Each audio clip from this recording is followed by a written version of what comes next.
Everyone, नमस्कार सभी को। आप सभी का स्वागत है मेरे YouTube channel Gungun Sharma biology foundation में।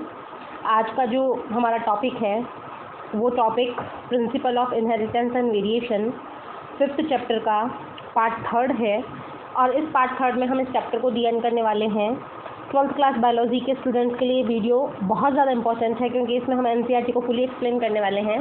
साथ ही साथ अदर कंपटीशन एग्जाम्स के लिए भी ये वीडियो बहुत ज़्यादा इंपॉर्टेंट है।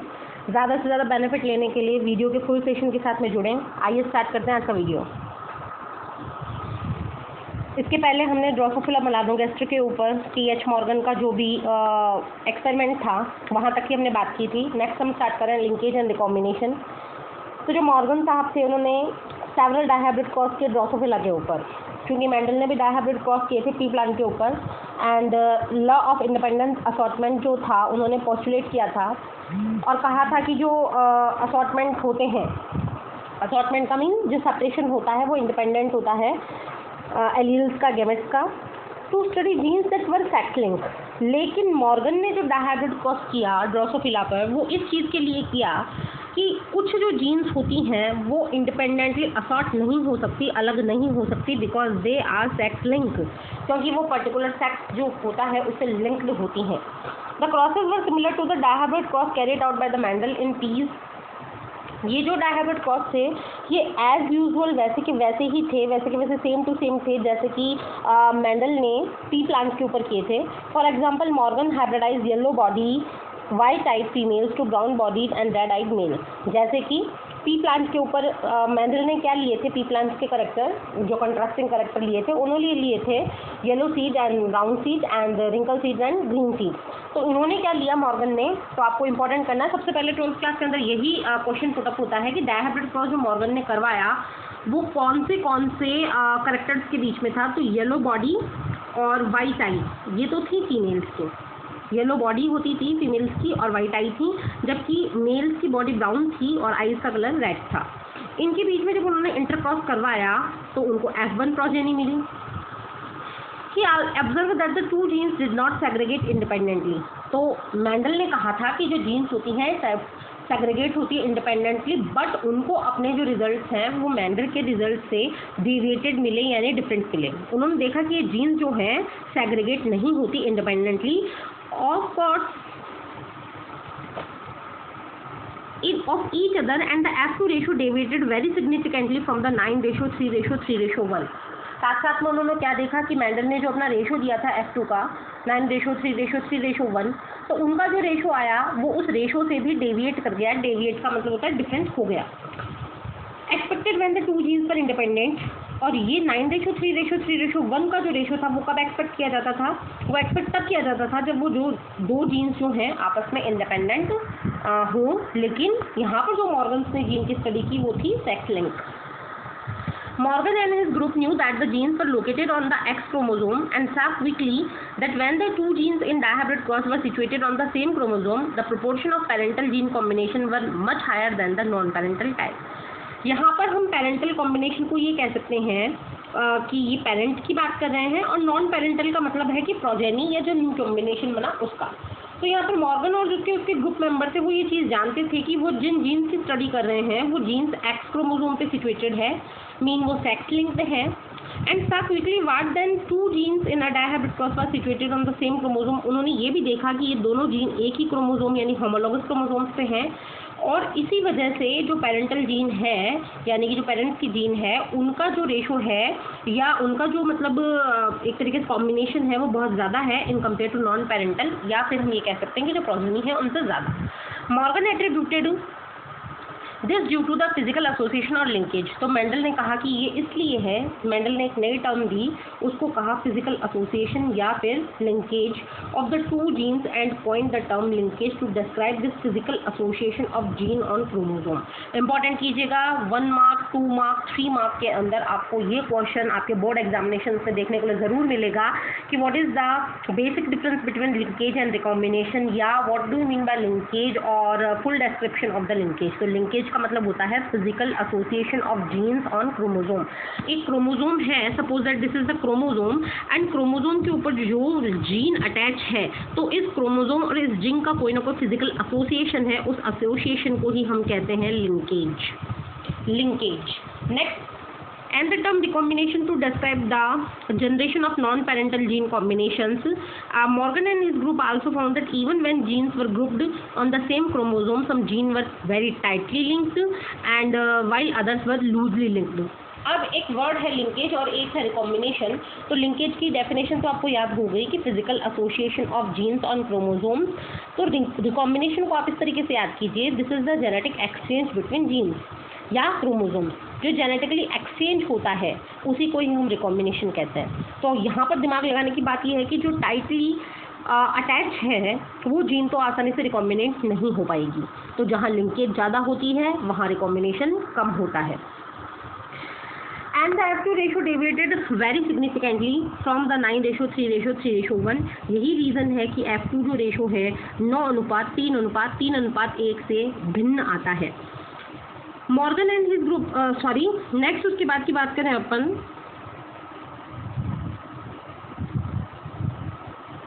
Morgan and his group also found that even when genes were grouped on the same chromosome, some genes were very tightly linked and while others loosely linked।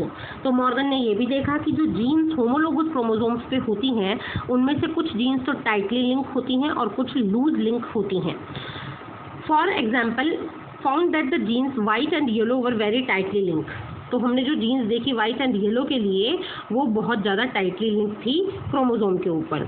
उन्होंने जो recombination show किया वो मात्र कितना percent show किया, 1.3% recombination, जबकि white और जो मिनिएचर विंग थे उन्होंने 37.2% रिकॉम्बिनेशन शो किया, बिकॉज उनकी जो जीन्स थी वो बहुत ही कम लिंक्ड थी।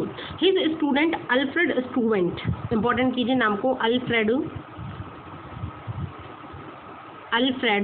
स्टूवेंट use the frequency of recombination. इन्होंने रिकॉम्बिनेशन की फ्रीक्वेंसी का अंदाज़ा लगाया और ये रिकॉम्बिनेशन की फ्रीक्वेंसी उन्होंने जीन पेयर्स के बीच में देखी और ऐसे जीन पेयर्स जो सेम क्रोमोसोम्स थे उनको नाप कर डिस्टेंस को नापा और जीन की डिस्टेंस को नाप कर उन्होंने मैप्स तैयार किए।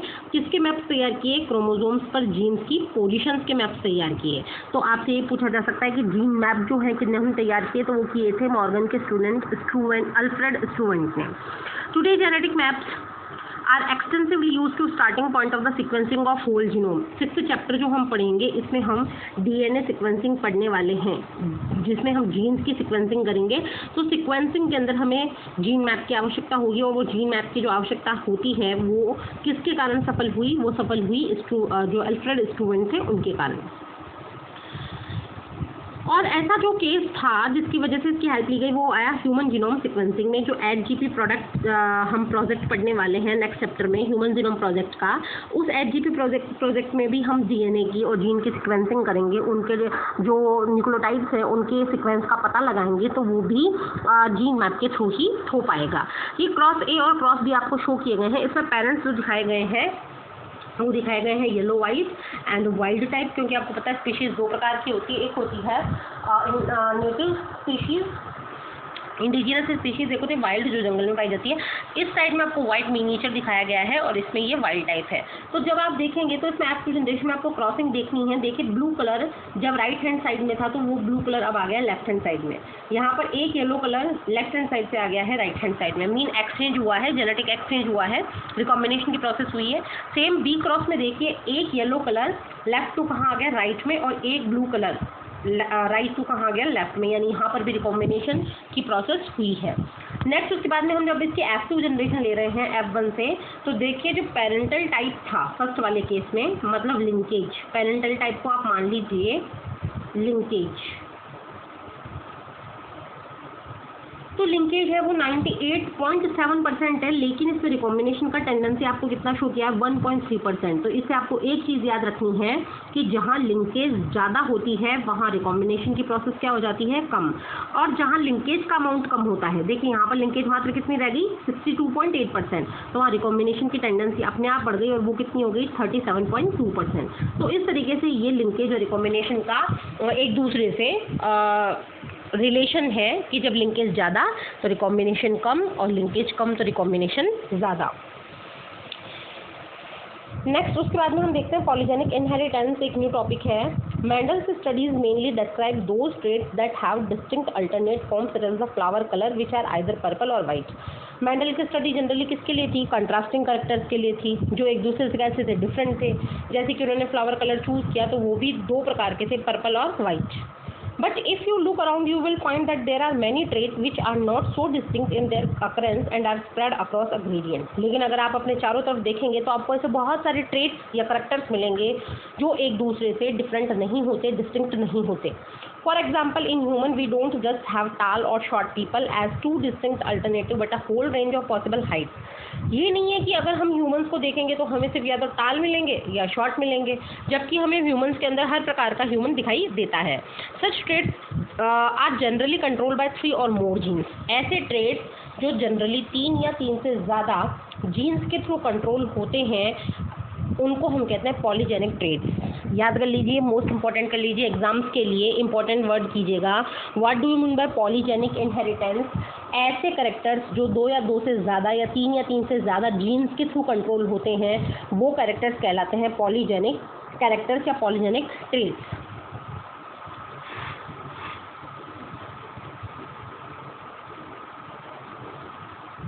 Besides the involvement of multiple gene, polygenic inheritance also take into account the influence of environment. Genes तो इसमें इंक्लूड होती ही हैं, बट इन करेक्टर्स को कंट्रोल करने के लिए एनवायरनमेंट का भी प्रभाव होता है, इन्फ्लुएंस होता है। जैसे कि एग्जांपल हमने लिया human skin colour, most important कीजिएगा, कंपटीशन के लिए बहुत ज़्यादा इंपॉर्टेंट है कि पॉलीजेनिक इनहेरिटेंस का एग्जाम्पल है human skin colour. Is another classic example for there in a polygenic trait the phenotypic reflect the contribution of each allele। तो जो phenotype होता है ह्यूमन का, जो बाहरी बनावट है, जो आकार है, जो कलर है आपको दिखाई देता है, वो किसकी वजह से दिखाई देता है? कंट्रीब्यूशन ऑफ हर each allele. The effect of each allele is additive.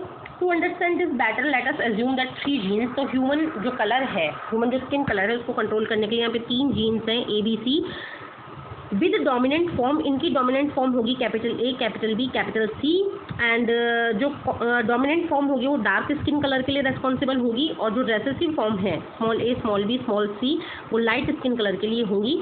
The genotype with all the dominant allele mean A, B, B, C will have the darkest skin color। वो बिल्कुल काला व्यक्ति होगा। And that with all the recessive alleles like small a, small b, small b, small c, ये जो होगा वो lightest skin color यानी बिल्कुल गोरा होगा। As expected, the genotype with 3 dominant alleles and the 3 recessive allele will have an intermediate skin color। जिनके बीच में ये intermediate skin आएगी तो उसका कलर भी कैसा हो जाएगा? intermediate, मतलब जैसे capital A, small a, capital B, small b and capital C, small c। तो जिनके अंदर ये आएगा तो उनका कलर गेहुआ, जिसको कि हम इंटरमीडिएट कलर कहते हैं, वो बनेगा। In this manner the number of each type of allele in the genotype would determine the darkness और lightness of the skin in the individual. इस तरीके से पॉलीजेनिक इनहेरिटेंस जो है वो ह्यूमन बींग्स के अंदर डार्क कलर और लाइट कलर को कंट्रोल करता है। नेक्स्ट जो टर्म हमारी स्टार्ट हो रही है, न्यू टर्म जो है वो है pleiotropy. We have so far seen that effect of gene on single phenotype. हमने बहुत पहले से देख रखा है कि एक जीन जो है वो किसको कंट्रोल करती है? एक कैरेक्टर को। देर आर हाउएवर इंस्टांसेस, लेकिन ऐसे बहुत सारे एग्जाम्पल्स हैं, इंस्टांसेस का मतलब एग्जाम्पल्स हैं, where a single gene can exhibit multiple phenotype, जहाँ पर एक सिंगल जीन के बहुत सारे फिनोटाइप देखने को मिलते हैं। फिनोटाइप का मतलब है कैरेक्टर्स देखने को मिलते हैं। वैसे तो एक जीन एक कैरेक्टर को कंट्रोल करती है, बहुत सारे ऐसे एग्जाम्पल है जहाँ पे एक जीन बहुत सारे कैरेक्टर्स को शो करती है। Such a gene is called pleiotropic gene. तो वो जीन क्या कहलाएगी? प्लियोट्रॉपिक, मतलब ऐसी जीन जो 2 या 2 से ज़्यादा कैरेक्टर्स को शो कर दे वो प्लियोट्रॉपिक जीन कहलाती है। तो इसको आप मोस्ट इंपॉर्टेंट के लीजिएगा। नेक्स्ट उसके बाद में है the underlying mechanism of pleiotropy is most cases is the effect of a gene on metabolic pathway. ऐसा क्यों होता है? क्योंकि वो जीन जो है वो मेटाबॉलिक पाथवे को प्रभावित करती है। आप मेटाबॉलिज्म जानते हैं, 11th क्लास में आपने पढ़ा है कि मेटाबॉलिज्म एक तरीके से हम ये कह सकते हैं बायोकेमिकल प्रोसेस है जो बॉडी में होती है। इसमें 2 प्रकार की प्रोसेसेस होती हैं। फर्स्ट होती है एनाबॉलिज्म, सेकंड होती है कैटाबॉलिज्म। तो एनाबॉलिज्म जो है उसमें स्मॉल जो प्रोडक्ट्स हैं, सिंपल प्रोडक्ट्स हैं, वो कॉम्प्लेक्स में कन्वर्ट होते हैं और कैटाबॉलिज्म में जो कॉम्प्लेक्स प्रोडक्ट्स हैं वो सिंपल प्रोडक्ट्स में कन्वर्ट होते हैं। तो इस तरीके से जो जीन के प्रोडक्ट्स हैं वो मेटाबॉलिक पाथवे को प्रभावित करते हैं, विच कंट्रीब्यूट टुवर्ड डिफरेंट फिनोटाइप, जिसके कारण डिफरेंट फिनोटाइप आते हैं।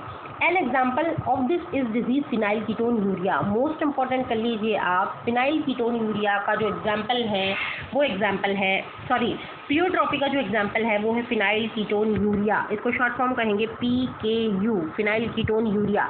PKU डिजीज एक ऐसी डिजीज है जो प्लियोट्रॉपी का एग्जाम्पल है। इसमें एक जीन के कारण या एक जीन की कमी या उसके प्रभावित होने के कारण शरीर के ऊपर एक या एक से ज़्यादा लक्षण दिखाई देते हैं। Which occur in human, the disease is caused by mutation in the gene that code for the enzyme phenylalanine hydroxylase। याद रखिए, एक एंजाइम है जिसको हम कहते हैं phenylalanine hydroxylase। इंपॉर्टेंट कीजिएगा, बार बार में इसको शब्द को याद कीजिएगा। ये जो एंजाइम है phenylalanine hydroxylase, इसको जो कोड करती है जीन, उस जीन के अंदर म्यूटेशंस आते हैं, सडन चेंजेस आते हैं, और ये म्यूटेशन कहलाता है single gene mutation. Single gene mutation, एक जीन के अंदर आने वाला जो सडन चेंज है, म्यूटेशन है, उसके कारण एंजाइम की एक्टिविटी डिस्टर्ब होती है, और वो एंजाइम है फिनाइलएलेनिन हाइड्रोक्सिलेज। दिस मैनिफेस्ट, और इस तरीके से डिफरेंस आने के कारण थ्रो फिनोटाइपिक एक्सप्रेशन कैरेक्टराइज्ड, तो जो कैरेक्टर्स हैं फिनोटाइप्स के वो डिफरेंट आते हैं। वो कौन से कैरेक्टर आते हैं? मेंटल रिटार्डेशन, मतलब इस बीमारी का पहला लक्षण है मानसिक विमंदता, कमी हो जाती है मेंटल IQ की, तो mental retardation and reduction on hair, जो हेयर होते हैं, बाल होते हैं, उनकी संख्या में कमी आती है, एंड स्किन पिगमेंटेशन, जो स्किन का पिगमेंट है जिसको हम मेलानिन कहते हैं, उसके अंदर डिस्टर्बेंस आना स्टार्ट हो जाते हैं।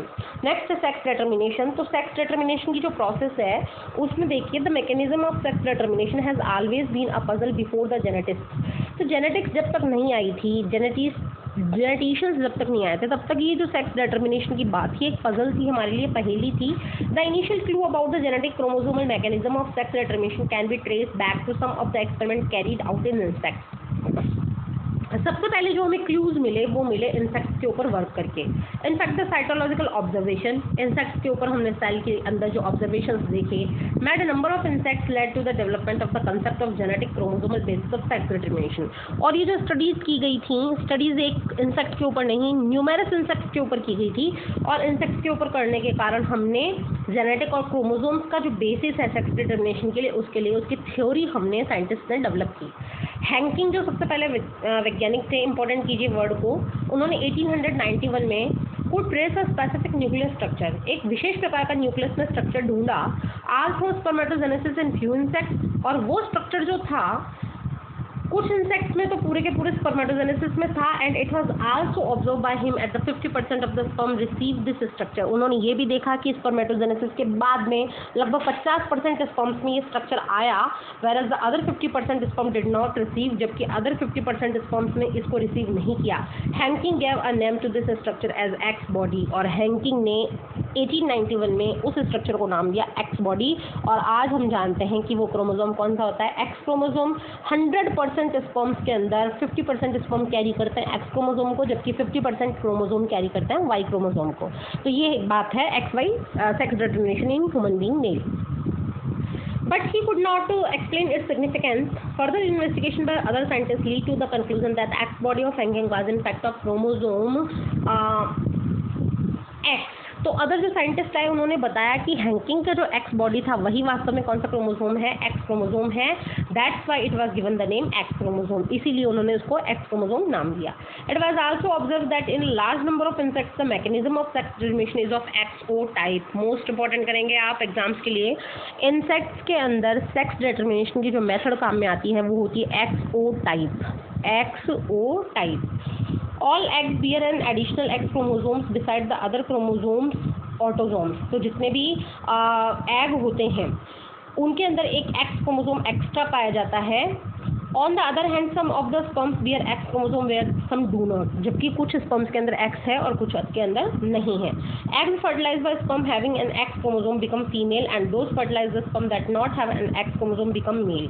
अब देखिए कि अगर एक्स के पास में तो पहले से ही एक्स है 100%, हमारे पास में स्पर्म्स की दो टेंडेंसी है, या तो एक्स होगा या फिर ओ होगा।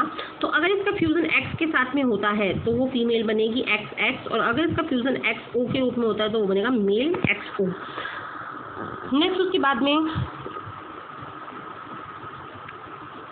Do you think the number of chromosome in male and female are equal? तो आंसर क्या जाएगा इसका? नो, इक्वल नहीं होते। मेल में क्रोमोसोम की संख्या कम होती है in compare to female insects. Due to the involvement of X chromosome it determine the sex, it was designated the sex chromosome. चूंकि सेक्स डिटर्मिनेशन में एक्स क्रोमोसोम हेल्प करता है, इसीलिए हम इसको सेक्स क्रोमोसोम कहते हैं। And the rest chromosomes were named as the autosomes, और बाकी ऑटोसोम्स बाकी जो क्रोमोसोम्स होते हैं उसको कहते हैं autosomes. Grass hopper is an example of XO type of sex determination. Important कीजिए, आपके बार बार प्रश्नों में आएगा कि एक्सओ टाइप का एग्जाम्पल बताइए, तो वो है ग्रास हॉपर जो इंसेक्ट होता है उसके अंदर एक्सओ मैकेनिज्म पाई जाती है। Which the males have only one X chromosome besides the autosome, whereas the female have a pair of X chromosome, जो मैंने आपको यहाँ पर शो कर दिया है। These observations led to the investigation of a number of species to understand the mechanism। इसके बाद में हमने अलग अलग स्पीशीज दी और उनके अंदर स्टडीज की सेक्स डिटर्मिनेशन के लिए। These observations led to the investigation and sex determination in a number of other insects and mammals including man, XY type of sex determination। हमने उसके बाद में ह्यूमन बीइंग में मैन को देखा जिसके अंदर XY डिटर्मिनेशन टाइप पाया जाता है, जिसमें मेल और फीमेल के अंदर सेम नंबर ऑफ क्रोमोसोम्स हैं और among mails and x chromosome is present but in counter part is distinctly smaller. लेकिन दूसरा पार्ट जो होता है वो बहुत स्मॉल होता है, जिसको कि हम कहते हैं वाई क्रोमोसोम। तो ह्यूमन मेल के अंदर स्थिति क्या बनती है? एक तो बड़ा होता है एक्स और एक छोटा क्या होता है? Y. Female however have a pair of X chromosome, जबकि फीमेल के अंदर एक पेयर होता है किसका? एक्स का। Both male and female bear some number of autosomes, दोनों ही मेल फीमेल में 44 यानी 22 पेयर कौन से होते हैं? ऑटोसोम्स होते हैं, और 1 पेयर जो है वो सेक्स क्रोमोसोम्स का डिफरेंट होता है। Hence the males have autosomes plus XY, तो जो मेल्स हैं उनके अंदर सिचुएशन क्या बनेगी? A प्लस XY, और फीमेल जो है उनके अंदर बनेगी A प्लस XX। इस तरीके से उनके अंदर सिचुएशन आएगी।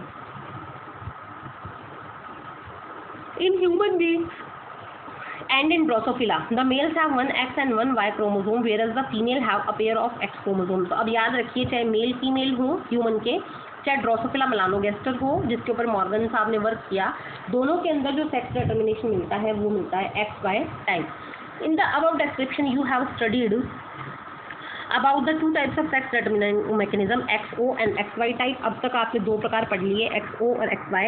But in both cases X chromosome और some gametes with X chromosome and some with Y chromosome, such type of sex determination mechanism designated to be example of male heterogamety. लेकिन ये दोनों ही एग्जाम्पल जो थे, XO हो चाहे XY हो, इसमें डिफरेंस किस में आ रहा था? मेल के अंदर। हेट्रोगैमेट्स किसके कारण बन रहे थे? अलग अलग गैमेट्स किसके कारण बन रहे थे? मेल के कारण। तो ये जो सिचुएशन है ये कहलाती है मेल हेट्रोगेमेटी। तो आपके 12th क्लास में 3 मार्क्स, 4 मार्क्स और 5 मार्क्स में क्वेश्चन पूछा जाता है, write the difference between male heterogamety और फीमेल हेट्रोगेमेटी। तो आपको इसको एक्सप्लेन करके लिखना है।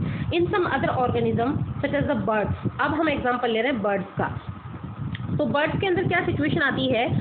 एक different mechanism of sex determination is observe, उनके अंदर सेक्स डिटर्मिनेशन की एक अलग मेथड काम में आती है। In this case the total number of chromosome is same in both male and female.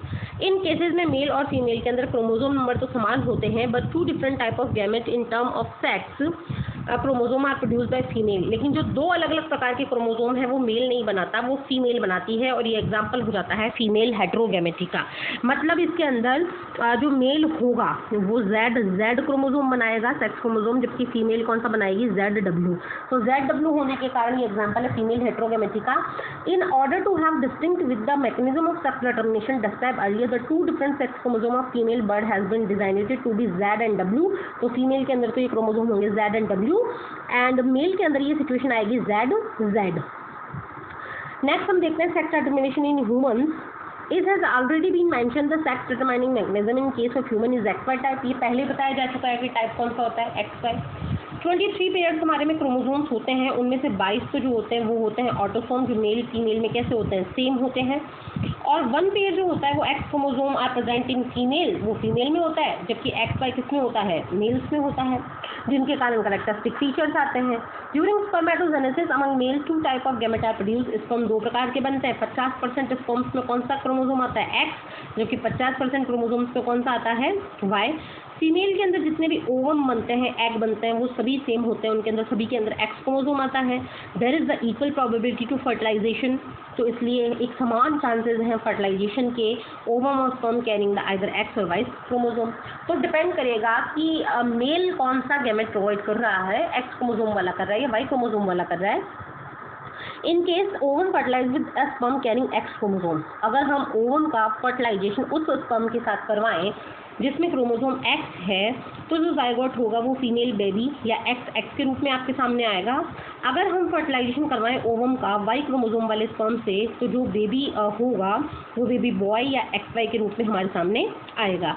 दस it is evident that is the genetic makeup of the sperm that determine the sex of the child. तो sex of child को determine करने का काम कौन करता है? Sperm का genetic material. It is also evident in each progeny themselves always 50% of possibility either male और फीमेल। ये भी बात निश्चित है, एज अ साइंटिफिक प्रूफ है कि एक बार जब कोई फीमेल कंसीव करती है तो 50% चांसेस रहते हैं उसके बेबी बॉय और बेबी गर्ल को प्रोड्यूस करने के। इट इज़ अनफॉर्चुनेट, ये बहुत दुर्भाग्यशाली है that in our society women are blame to giving birth of female. तो ये बहुत दुर्भाग्य की बात है कि हमारे समाज के अंदर लड़की को जन्म देने का पूरा श्रेय और पूरा क्रेडिट जो है वो फीमेल को दिया जाता है, जबकि ऐसा कुछ नहीं है, पूरा क्रेडिट ह्यूमन मेल का होता है। And have been ostracised and ill treated because of the false notion. और कई बार तो क्या होता है कि बहुत गलत तरीके से व्यवहार किया जाता है फीमेल्स के कारण, और ये जो है ये बहुत एक भ्रांतियाँ हैं, भ्रम हैं, जिनको बहुत जल्दी ख़त्म करना आवश्यक है। नेक्स्ट उसके बाद में हम देखते हैं हनी बी के अंदर सेक्स डिटर्मिनेशन की process. The sex determination in honey bee is based on the number of sets of chromosome and individual receive. जो सेक्स डिटर्मिनेशन होगा हनी बी में, वो इस बात में निर्भर करेगा कि कितना नंबर ऑफ सेट क्रोमोसोम का उस इंडिविजुअल ने प्राप्त किया है। End of spring form from union of sperm and egg, ऐसी प्रोजेनी जो स्पर्म और एग के जुड़ने से बनती है वो फीमेल बनती है, चाहे वो क्वीन बने चाहे वो worker. And an unfertilize egg develop as male, जबकि एक अनफर्टिलाइज एग होता है वो सीधे ही मेल में डेवलप होता है, जिसको ड्रॉन कहते हैं, और ये डेवलपमेंट होता है पार्थेनोजेनेसिस के द्वारा। जब मैंने पहला चैप्टर इन्हीं वीडियोज़ में जब स्टार्टिंग की थी चैनल की, तब आपको बताया था पार्थेनोकार्पी और पार्थेनोजेनेसिस में difference. Without fertilization fruit form हो जाए तो उसको कहते हैं parthenocarpy, for example banana. And without fertilization organism develop हो जाए, प्रोजेनी डेवलप हो जाए, तो उसको कहते हैं पार्थेनोजेनेसिस। जैसे कि आपका हनी बी इसका एग्जांपल है, रोटी फर्स है, टर्की है, और उसके अलावा जो भी हैं वो उसके अंदर एग्जाम्पल्स आते हैं। This means that the mails have half of number of chromosome. इसका अर्थ ये हुआ कि जो हनी बी के मेल हैं उनके अंदर आधा नंबर ही आता है क्रोमोसोम का, मतलब 16 नंबर उनके अंदर रहता है, और फीमेल के अंदर फुल क्रोमोसोम रहते हैं। तो फीमेल तो होगी डिप्लॉइड 32 क्रोमोसोम्स के साथ में, और मेल होंगे हैप्लॉइड 16 क्रोमोसोम के साथ में। Having 16 chromosome that is called haplo diploid sex determination. Most important करेंगे, इसी वर्ड से आपके कॉम्पिटिशन में आपको क्वेश्चन मिला करेंगे, 12th बोर्ड में आपको एग्जाम्स में क्वेश्चन मिला करेंगे कि हनी बी का सेक्स डिटर्मिनेशन कौन सा होता है। No XO, no XY, no ZW and ZW इसके अंदर जो सेक्स डिटर्मिनेशन होता है वो होता है haplo diploid sex determination and has special characteristic features such as the male produce sperm by mitosis. तो इसके अंदर बहुत अच्छे कैरेक्टर आपको देखने मिलेंगे कि मेल जो है वो स्पर्म बनाते हैं कौन से मेथड से? माइटोसिस से। माइटोसिस एक ऐसा डिवीजन होता है जिसमें 2 सेल बनती हैं और क्रोमोसोम नंबर कितने रहते हैं? सेम। जैसे कि अगर उसमें मेल में भी 16 क्रोमोसोम है तो उनके प्रोजेनी में भी कितने क्रोमोसोम आएंगे? 16। They do not have fathers, उनके कोई फादर नहीं होता क्योंकि वो पार्थेनोजेनेसिस के थ्रू डेवलप होते हैं। फीमेल डायरेक्टली उनको बर्थ देती है एंड दस कांट हैव सन्स, और यही कारण है कि उनके सन भी नहीं होते, क्योंकि 16 नंबर का देने के बाद में फीमेल ने जो गैमेट बनाया था उसके साथ में फर्टिलाइज होकर वो फीमेल बनाएंगे। बट हैव ग्रैंड फादर, लेकिन उनके ग्रैंड फादर भी होते हैं और उनके ग्रैंड सन्स भी होते हैं। How is the sex determination mechanism different in the birds? इस बर्ड से कैसे डिफरेंट है? तो बर्ड्स में तो होती है ZW टाइप की और इसमें होता है हैप्लोडिप्लॉइड टाइप की। आप इसको एक्सप्लेन करके लिखेंगे। इन द स्पर्म और the egg responsible for the sex of chicks. Chicks के अंदर स्पर्म है या एग रेस्पॉन्सिबल है? तो चिक आता है आपके बर्ड्स में, तो बर्ड्स में उसके लिए रेस्पॉन्सिबल है egg, because egg carries ZW types of chromosomes. Diagrammatically आपको समझा रखा है। ये देखिए, फीमेल है 32 क्रोमोसोम के साथ, मेल है 16 क्रोमोसोम के साथ। फीमेल में मियोसिस हुआ, एक सेल से 4 सेल बनी, क्रोमोसोम हाफ रहे, तो ये हाफ हो गए 16 और फीमेल ने बर्थ दे दिया डायरेक्टली मेल को, तो यहाँ पर मेल का कोई फादर नहीं है और ना ही इस मेल के कोई सन है, बिकॉज मेल जो 16 है वो माइटोसिस के थ्रू हमेशा क्या बनाएगा, 16 मार्क्स का उन्होंने वो जो गैमेट बनाया, उस गैमेट को फीमेल के साथ में फ्यूज होकर कंडीशन कैसे लानी पड़ेगी 32, और इसीलिए हमेशा मेल के सिर्फ डॉटर्स पैदा होती हैं, ना कि सन। ना ही तो इनके ग्रैंड सन होते हैं, ग्रैंड पेरेंट्स होते हैं, ग्रैंड फादर होते हैं, बट इनके फादर भी नहीं होते और सन भी नहीं होते। नेक्स्ट हम जो टर्म ले रहे हैं वो है हमारा म्यूटेशन का टर्म। म्यूटेशन का जो वर्ड है, तो म्यूटेशन का मतलब होता है sudden changes. Mutation is a phenomenon which result in alteration of DNA sequence. इसके अंदर अल्टरेशन मतलब चेंजेस हो जाते हैं डीएनए के सीक्वेंस में, and consequently result in change in genotype. परिणाम स्वरूप जीनोटाइप बदलता है, फिनोटाइप बदलता है। In addition to recombination, recombination के अलावा mutation is another phenomenon to lead variation in DNA. Most important करेंगे, आपके प्रश्न बन सकता है कि डीएनए में वेरिएशन आने के 2 कारण लिखिए। पहला कारण होगा रिकॉम्बिनेशन मीन जेनेटिक एक्सचेंज, दूसरा कारण होगा mutation mean sudden change in DNA. As you will learn in chapter 6, आप 6th चैप्टर में पढ़ने वाले हैं, 1 डीएनए हेलिक्स रन कॉन्टिन्यूसली। एक डीएनए की जो हेलिक्स है, जो कुंडली है, वो लगातार कॉइल होती रहती है from one end to the other end, एक सिरे से दूसरे सिरे तक, in a highly super coil form, और वो कॉइल होकर एक सुपर कॉइल फॉर्म बन जाती है। देयरफॉर लॉस, डिलीशन और गेन, इंसर्शन और duplication of segment of DNA. इसी कारण डीएनए का पार्ट लॉस हो सकता है या उसका कुछ पार्ट गेन हो सकता है।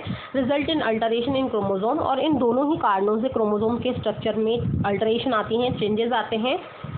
Since gene are known to be located on chromosome, alteration in chromosome result in abnormality और abbreviation। क्योंकि जीन किसके ऊपर होती है, क्रोमोसोम्स पे, तो अगर जीन में कोई बदलाव आएगा तो क्रोमोसोम्स की संख्या में भी बदलाव आते हैं, वो या घट जाते हैं या बढ़ जाते हैं, और इस तरीके से क्रोमोसोम्स के जो संरचना में परिवर्तन आता है उसको कहते हैं एबनॉर्मलिटी या एब्रिविएशन। क्रोमोसोमल एब्रिविएशन आप commonly observe in cancer cell, और ये जो आपको क्रोमोसोम के अंदर एब्रेशंस हैं वो आपको कैंसर सेल्स में दिखाई देते हैं, तो इसको इंपॉर्टेंट कीजिएगा कैंसर सेल्स को। In addition to the above, mutations are also arises due to change in single base pair of DNA. कभी कभी ये म्यूटेशन जो है डीएनए के बेस पेयर में बदलाव के कारण भी आ जाते हैं। बेस पेयर कौन से होते हैं, एटीजीसी। एटीजीसी के अंदर किसी भी चीज़ में बदलाव आने से ये म्यूटेशन डेवलप होते हैं। This is known as the point mutation. इसको हम कहेंगे पॉइंट म्यूटेशन। आपको पता है डीएनए के अंदर जो है हमारे पास में बेस पेयर्स होते हैं एटीजीसी। ए जो है वो डबल बॉन्ड के साथ में जुड़ता है टी से, और जी जो है वो ट्रिपल बॉन्ड के साथ में जुड़ता है सी से। तो अगर मान लीजिए ए में बदलाव आ रहा है तो भी पॉइंट म्यूटेशन है, सी में चेंज आ रहा है तो भी पॉइंट म्यूटेशन है, टी में आ रहा है तो भी वो पॉइंट म्यूटेशन का एग्जाम्पल है। तो जो म्यूटेशन है सिंगल बेस पेयर में डिफरेंस आने के कारण भी होते हैं, जिसको हम पॉइंट म्यूटेशन कहते हैं। एक classical example of such mutation is sickle cell anaemia. Point mutation का जो एक इम्पॉर्टेंट एग्जाम्पल है वो है सिकल सेल एनीमिया डिजीज, और इसको भी आप इम्पॉर्टेंट कीजिएगा। Deletion and insertion of base pairs of DNA causes frame shift mutation. पूरा का पूरा फ्रेम ही डिलीट हो जाए या इंसर्ट हो जाए, फ्रेम का मतलब एटीजीसी पूरा का पूरा डिफरेंट हो जाए, तो उसको हम कहेंगे फ्रेम शिफ्ट म्यूटेशन। तो म्यूटेशन जो हैं सडन चेंजेस होते हैं, 2 टाइप्स के होते हैं। फर्स्ट होता है पॉइंट म्यूटेशन और दूसरा होता है frame shift mutation. The mechanism of mutation is beyond the scope of this discussion. इस चैप्टर में हम म्यूटेशन के ऊपर बात नहीं करेंगे, हमारे टॉपिक से थोड़ा सा डेविएट हो गया। At this level however there are many chemical and physical factors that induces mutations. ऐसे कई केमिकल और फिजिकल फैक्टर होते हैं जो म्यूटेशन को प्रभावित करते हैं, उनको हम म्यूटाजन कहते हैं। इंपॉर्टेंट कीजिएगा, what do you mean by mutagen? These are the chemical और physical factor which influence the mutation. और एग्जाम्पल जाएगा इसका यूवी रेडिएशन, जो कि बॉडी के अंदर म्यूटेशंस को क्रिएट करती है, तो एज अ म्यूटाजन कहलाती है। ये भी एक म्यूटाजन है यूवी रेज। जब हम पेडिग्री एनालिसिस करेंगे, पेडिग्री एनालिसिस, तो उसमें हमें सिंबल की आवश्यकता होगी। तो सिंबल को समझिए, स्क्वायर का मीन मेल, राउंड का मतलब फीमेल। इस तरीके का अगर स्क्वायर आपको दिखे तो वो सेक्स अनस्पेसिफाइड है। इस तरीके से 3 प्रोजेनी दिखे और रेड कलर में दिखे तो अफेक्टेड इंडिविजुअल है।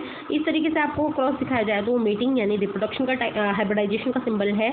अगर डबल लाइन खींच दी जाए तो मेटिंग बिटवीन रिलेटिव्स यानी कि कंसेग्विनस मेटिंग है, एक ही रिश्तेदारी में जो होता है ब्लड टू ब्लड रिलेशनशिप का मतलब ये डिटर्मिनेशन है, उसको दिखाया दिखाया गया है। नेक्स्ट उसके बाद में जो है, इस तरीके से अगर आपको ये शो होता है तो पेरेंट्स अबव यानी ऊपर की तरफ पेरेंट है, नीचे की तरफ बच्चे हैं, और पेरेंट्स का अगर एक अफेक्टेड बच्चा दिखाया जाए तो इसमें जो मेल चाइल्ड है, स्क्वायर का मतलब मेल होता है, मेल चाइल्ड इसका प्रभावित है, और इसका मतलब है 5 बच्चे हैं और वो अनअफेक्टेड है। तो इस तरीके से सिंबल अपनाते हुए हम पेडिग्री एनालिसिस कर सकते हैं। तो जेनेटिक डिसऑर्डर्स का पता लगाने के लिए हम पेडिग्री एनालिसिस पे आते हैं। The idea that disorder are inherited has been privilege in human society since long. Genetic disorder का जो कंसेप्ट है वो बहुत पुराना है। This was based on the heritability of certain characteristic. ये डिपेंड करता है कि हेरिडिटी जो है कुछ कैरेक्टर्स की, वो अपने पेरेंट्स से कैरेक्टर्स जब अपने प्रोजेनी में आते हैं तो कुछ डिजीजेज भी साथ में लाते हैं।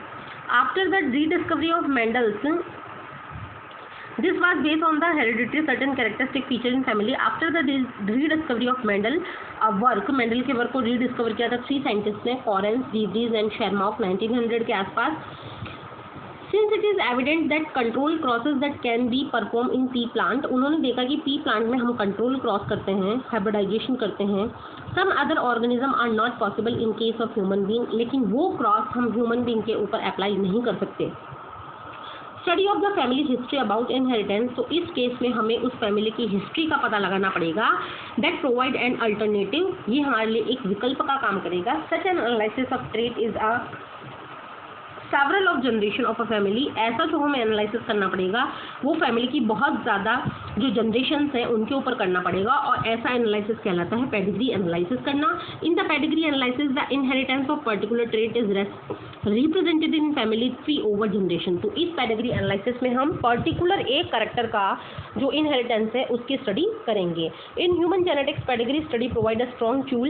ह्यूमन जेनेटिक्स में एक बहुत बड़ा मतलब स्ट्रॉन्ग टूल है, एक साधन है which is utilize to trace the inheritance of specific trait, जिसकी वजह से हम एक विशेष प्रकार के कैरेक्टर का इनहेरिटेंस पता लगा सकते हैं।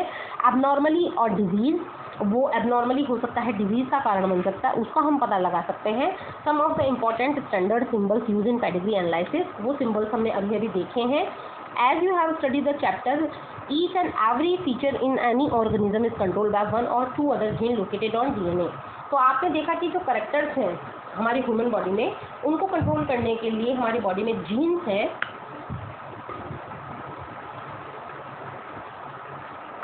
और ये जीन जो है ये पर्टिकुलर क्रोमोसोम पे प्रेजेंट है। नेक्स्ट उसके बाद में DNA centre of genetic information, जितनी भी इन्फॉर्मेशन होती हैं वो डीएनए के थ्रू कैरी होती हैं। It is hence transported from one generation to other.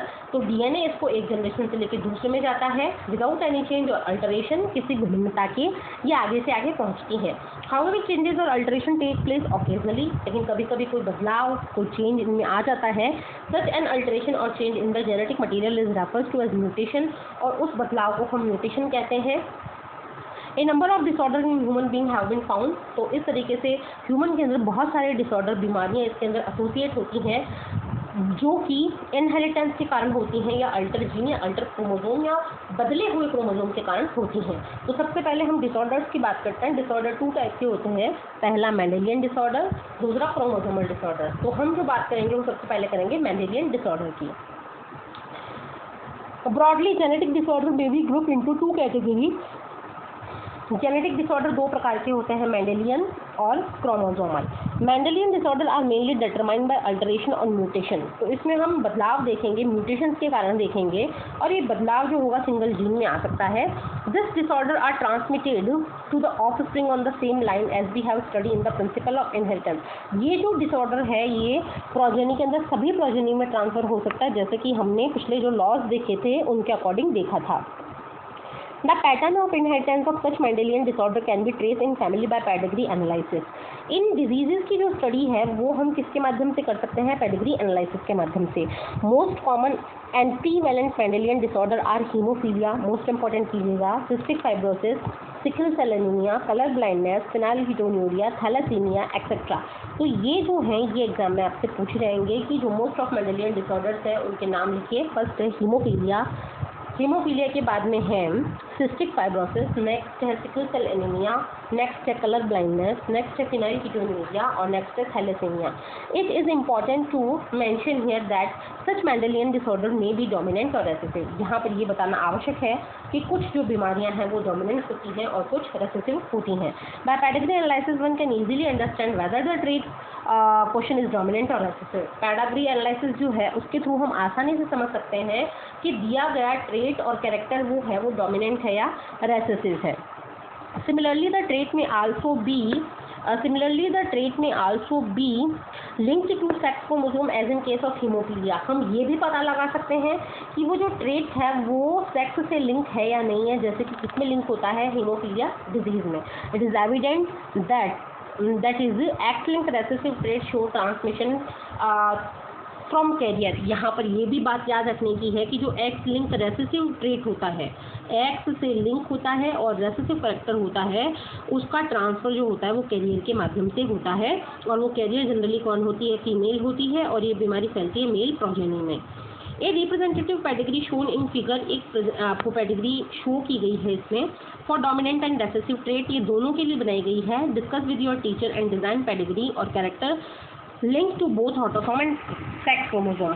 तो देखिए यहाँ पर दो टाइप की पेडिग्री आपके सामने है, इसको हम थोड़ा पढ़ के समझने की कोशिश करते हैं कि पेडिग्री में आप कैसे पहचानेंगे। जनरली इसके ऊपर क्वेश्चन ऐसे पुट होते हैं कि इस तरीके से डायग्राम आपके सामने शो किया जाता है, उस डायग्राम से रिलेटेड 3 क्वेश्चन आपसे पूछे जाते हैं। फर्स्ट क्वेश्चन ये होता है कि is the trait sex link और ऑटोसोमल। दूसरा क्वेश्चन होता है इज द ट्रेट डोमिनेंट और रेसेसिव, और थर्ड होता है एग्जाम्पल। तो हम पहले इसको पहचानने की कोशिश करते हैं। देखिए पहला जो है हमारे पास में वो है ऑटोसोमल डोमिनेंट और दूसरा जो है हमारे पास में वो है ऑटोसोमल रेसेसिव, यानी इसमें सेक्स लिंक की बात नहीं की जा रही। हमारे पास में पेडिग्री की फर्स्ट पेडिग्री में 3 जनरेशन है, पहली दूसरी इसमें 3 जनरेशन है या 3 ही है, पहली दूसरी, ये भी तीसरी जनरेशन है और ये भी तीसरी जनरेशन है। इसमें जो आपको पेरेंट दिखा रखे हैं उसमें फीमेल प्रभावित है और मेल प्रभावित नहीं है। सेकेंड जनरेशन में आपको दिखाया है कि मेल प्रभावित है, फीमेल प्रभावित है और थर्ड में आपको फीमेल प्रभावित बताई गई है। तो इससे आपको ये देखना है कि पर्टिकुलर एक सेक्स इसमें इन्फेक्टेड हो रहा है या दोनों सेक्स इन्फेक्टेड हो रहे हैं। तो डायग्राम को देखने से पता लग रहा है कि इसमें मेल भी प्रभावित हो रहे हैं इस बीमारी से और फीमेल भी इसमें प्रभावित हो रही है। तो जब इस तरीके से आपके सामने प्रोसेस आती है कि मेल भी प्रभावित हो और फीमेल भी प्रभावित हो, तो ये जो प्रोसेस है ये कहलाती है आपके लिए ऑटोसोमल, कि इसमें हमें पता ही नहीं है ऑटोसोमल जो क्रोमोसोम्स होते हैं वो मेल में भी वैसे ही होते हैं, फीमेल में भी वैसे ही होते हैं। तो सबसे पहले बात आ गई कि ये जो ट्रेट है ये ऑटोसोमल है। अब बात आती है ये डोमिनेंट है या रेसेसिव है। तो आप ये देखिए जो इन्फेक्टेड सिचुएशन है वो क्या तीनों जनरेशन में है या एक ही जनरेशन में है। तो हम ये देख रहे हैं कि जो इन्फेक्टेड सिचुएशन है ये फर्स्ट जनरेशन में भी है, दूसरी जनरेशन में भी है, थर्ड जनरेशन में भी है। मतलब इन्फेक्टेड जो पर्सन है तीनों जनरेशन में है, मतलब ये डोमिनेंट डिजीज़ है। तो ये ऑटोसोमल डोमिनेंट डिजीज़ है। ऑटोसोमल डोमिनेंट आपको क्लियर हुआ होगा और इसका एग्जाम्पल जो पूछा जाएगा ये आपको एनसीईआरटी से पूरा रट लेना है, याद कर लेना है। ऑटोसोमल डोमिनेंट का एग्जाम्पल होता है मायोटोनिक डिस्ट्रॉफी। ये जो बीमारी है ये है मायोटोनिक डिस्ट्रॉफी। सेकेंड डायग्राम पे आते हैं, इसमें देखिए मेल भी प्रभावित है, फीमेल भी है, तो ये ऑटोसोमल का हो गया। लेकिन इसमें पेरेंट तो अनअफेक्टेड है, सेकंड जो जनरेशन है वो अफेक्टेड है, थर्ड भी अफेक्टेड है। लेकिन जब पेरेंट ही अनअफेक्टेड है इट मीन ये जो डिजीज़ है ये रेसेसिव डिजीज़ है, तो ये हो जाएगी ऑटोसोमल रेसेसिव डिजीज़ और इसका एग्जाम्पल हो जाएगा सिकल सेल एनीमिया। तो आपको ये याद करना है कि ऑटोसोमल डोमिनेंट का एग्जाम्पल होता है मायोटोनिक डिस्ट्रॉफी और ऑटोसोमल रेसेसिव का होता है सिकल सेल एनीमिया। अब हम एक के बाद में एक अलग अलग डिजीज़ के बारे में देख रहे हैं। सबसे पहले आएगा colour blindness. It is sex link recessive, ये सेक्स लिंक रेसेसिव होती है due to defect in either red और ग्रीन कोन। जो हमारे आइज़ के अंदर 2 टाइप की जो फोटो रिसेप्टर सेल्स होती हैं, कोन और रॉड्स, तो उनमें कोन जो है 3 प्रकार के रंगों के लिए रेस्पॉन्सिबल होती हैं, रेड, ग्रीन और ब्लू के लिए। तो ये जो बीमारी है वो रेड और ग्रीन कोन के ऊपर हो जाती हैं, resulting in failure to discriminate between red and green colour. और इस बीमारी में जो व्यक्ति है वो रेड और ग्रीन कलर में अंतर नहीं कर पाता। This defect is due to mutation, ये म्यूटेशन के कारण होती है। Present in the X chromosome, और ये जो जीन्स हैं ये एक्स क्रोमोसोम में होती हैं जिनमें म्यूटेशन होता है। It occur in about 8% of male, ये 8% पुरुषों में होती है। Only about 0.1% of the female, जबकि जो फीमेल है वो 0.4% ही प्रभावित हो पाती हैं। This is because the gene that lead to the red green colour blindness are on the X chromosome. इसका कारण है कि ये जो जीन है ये एक्स क्रोमोसोम पे पाई जाती है। Male have only one X chromosome, male में चूंकि एक्स क्रोमोसोम एक ही होता है इसलिए वाई इसके सिम्टम्स को नहीं रोक पाता, जबकि फीमेल में एक्स क्रोमोसोम के प्रभाव को रोकने के लिए दूसरा एक्स क्रोमोसोम होता है। The son of woman who carries the gene has 50% chances of being colour blind. ऐसी फीमेल जिसके अंदर कैरियर के लक्षण हैं तो उसके बेटे के कलर ब्लाइंड होने की संभावना 50% होती है। The mother is not herself colour blind because the genetic gene is recessive. Female इसके प्रभावित नहीं होगी क्योंकि उसके अंदर जीन कैसी है, रेसेसिव है। That mean that is affected is suppressed by the her matching dominant normal gene, क्योंकि उस एक्स सी के प्रभाव को रोकने के लिए उसके बॉडी में दूसरा एक्स प्रेजेंट है। A daughter will not normally be colour blind. एक फीमेल की डॉटर कभी भी कलर ब्लाइंड नहीं होती unless her mother is carrier and her father is colour blind. यदि उस ये कंडीशन आपको याद रखनी है, यहाँ से क्वेश्चन बनता है, हम इसकी एक जो है वो भी बना के इसमें देख सकते हैं। नेक्स्ट उसके बाद में हम देखते हैं सिकल सेल एनीमिया। तो जो सिकल सेल एनीमिया है उसमें देखा जा रहा है कि this is an autosomal link recessive trait. ये जो है ये ऑटोसोमल लिंक रेसेसिव ट्रेट है that can be transmitted from parent to the offspring, जो कि पेरेंट से ऑफस्प्रिंग में जाता है। When both the partners are carrier for the gene, जबकि दोनों पार्टनर्स क्या होते हैं, कैरियर होते हैं, मीन हेट्रोजाइगस होते हैं। मतलब ये सिचुएशन ऐसी होनी चाहिए HBS HBA। The disease is control by single carrier. इस डिजीज को कंट्रोल करने के लिए जो सिंगल पेयर है अलील का वो ये होता है HBS। इसके अंदर ये डिजीज होगी। Out of the 3 possible genotypes homozygous individual for HBS show the disease phenotype. तो अब ध्यान रखिए इसमें हमारे सामने 3 फिनोटाइप्स बनेंगे। पहला बनेगा HBS, दूसरा बनेगा HBA और तीसरा बनेगा HBA। तो थर्ड वाला तो होगा नॉर्मल, बीच वाला होगा कैरियर और फर्स्ट वाला जो होगा वो होगा infected. Show the disease heterozygous situation HBS individual appear apparently unaffected but they are carrier. जो हेट्रोजाइगस सिचुएशन है वो कैरियर की तरफ बिहेव करेगी और 50% प्रोबेबिलिटी होगी ताकि वो अपने कैरेक्टर्स को ट्रांसफर कर पाए। दस एग्जिबिटिंग सिकल सेल ट्रेट, उसके अंदर सिकल सेल ट्रेट आएंगे। The defect is caused by substitution of glutamic acid. ये जो डिजीज़ है वो ग्लूटामिक एसिड के वैलिन एसिड से सब्सटीट्यूट होने या बदलने के कारण होती है और ये बदलाव आता है 6th पोजीशन पे और ये 6th पोजीशन होती है बीटा ग्लोबिन चेन की। The substitution of amino acid in globin protein result to single base substitution. इसको हम कहते हैं सिंगल बेस सब्सटीट्यूशन। कैसे कि G की जगह A बदल जाता है U में, तो ये स्थिति हो जाती है GUG। The mutant haemoglobin molecule undergoes polymerisation.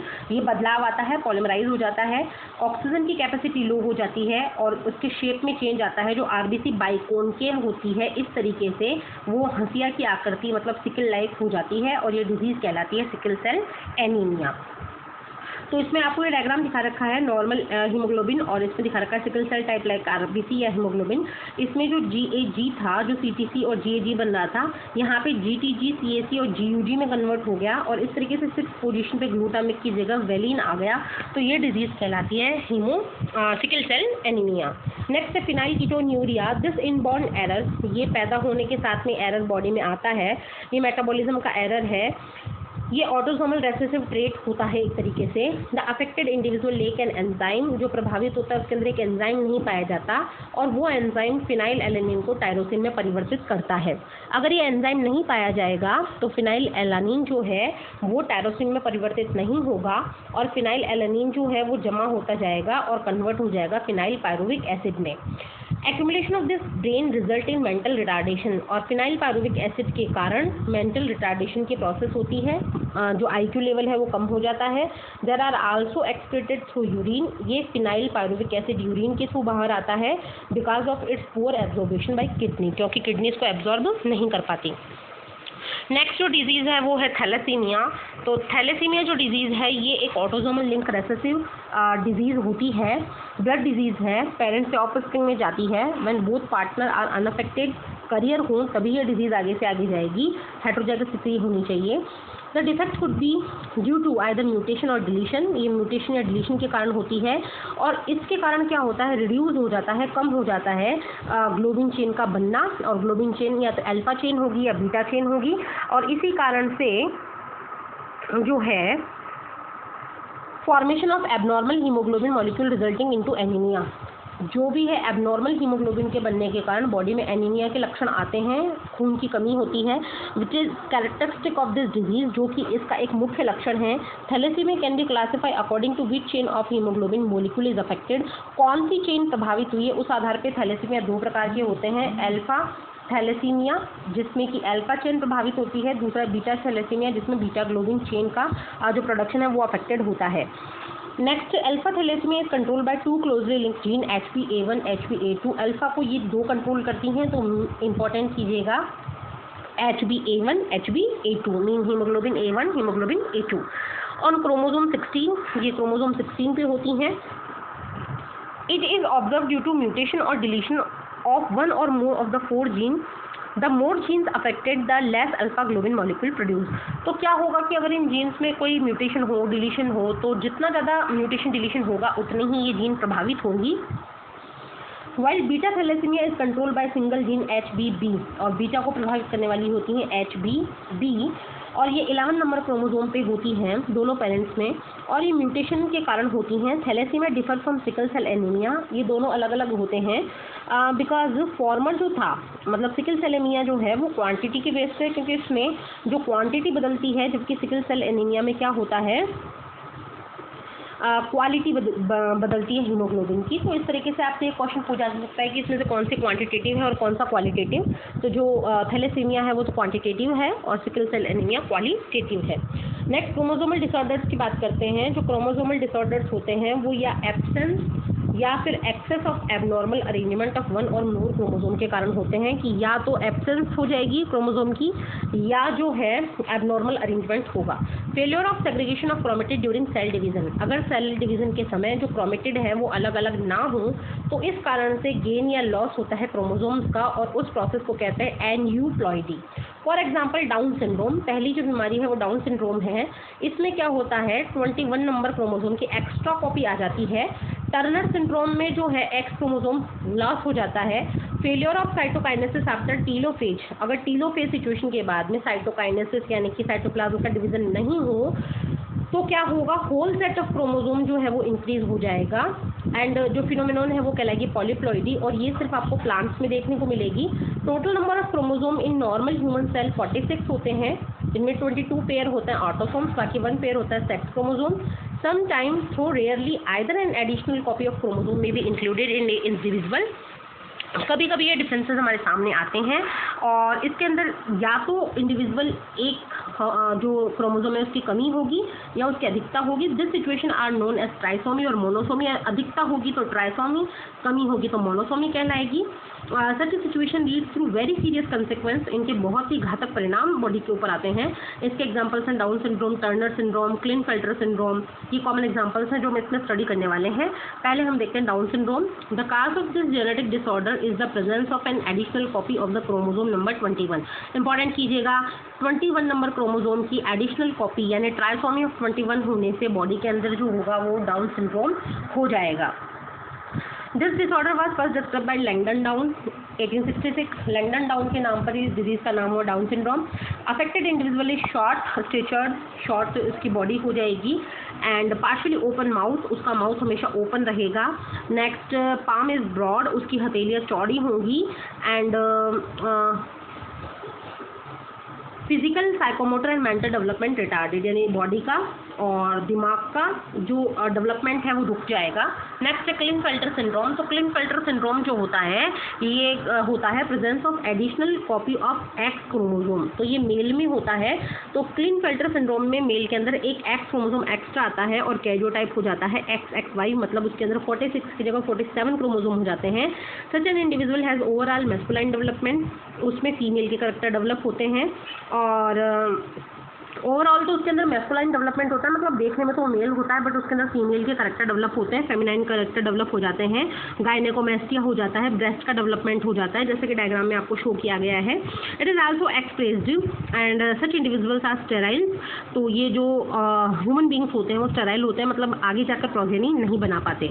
Next जो है वो है टर्नर सिंड्रोम। टर्नर सिंड्रोम में क्या होता है, एब्सेंस हो जाता है एक एक्स क्रोमोसोम का, यानी फीमेल्स के अंदर 46 की जगह 45 क्रोमोसोम रह जाते हैं, एक्स क्रोमोसोम रह जाते हैं। सच फीमेल स्टेराइल होती हैं जिनकी बेबी प्रोजेनी डेवलप नहीं हो पाती। And ovaries are rudimentary. Ovaries जो है वो छोटी छोटी हो जाती हैं, रूडिमेंट्री हो जाती हैं, beside other features including lake of other secondary sexual character. बाकी के सेक्सुअल करेक्टर भी इनके अंदर कम हो जाते हैं। तो इस तरीके से ये चैप्टर का दी एंड है जिसमें हमने 5th चैप्टर को ख़त्म किया है। मुझे आशा है कि आपके सारे कंसेप्ट क्लियर हुए होंगे। फिर भी अगर आपको कोई प्रॉब्लम है तो आप कमेंट सेक्शन में लिखकर मुझे बता सकते हैं, और अपने जो इंपॉर्टेंट फीडबैक्स हैं वो कमेंट सेक्शन में लिखा कीजिए। वीडियो को ज़्यादा से ज़्यादा लाइक के बटन पे क्लिक किया कीजिए और वीडियो को शेयर किया कीजिए ताकि सभी को इसका बेनिफिट मिल सके। नेक्स्ट हम वीडियो के अंदर 6th चैप्टर स्टार्ट करेंगे। तब तक के लिए हैव अ नाइस डे।